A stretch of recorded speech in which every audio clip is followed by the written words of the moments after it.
आज मी सिंदखेड राजा तालुक्यातल्या झुटिंगा गावामध्ये आहे।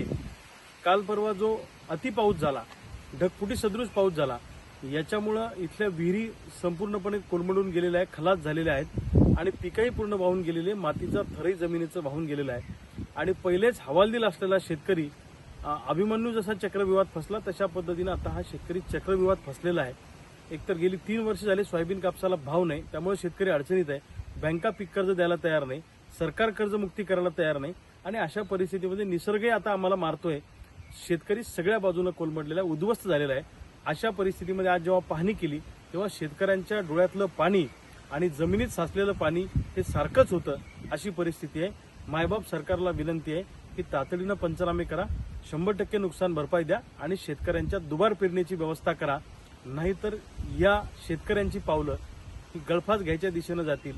पण माझी शेतकऱ्यांना विनंती की हिंमत न हारता, आत्महत्या न करता आपण लढू, संघर्ष करू आणि या सरकारच्या मानगुटीवर बसून नुकसान भरपाई घेतल्याशिवाय थांबणार नाही, या निर्धारानं आता आपण बाहेर पडू।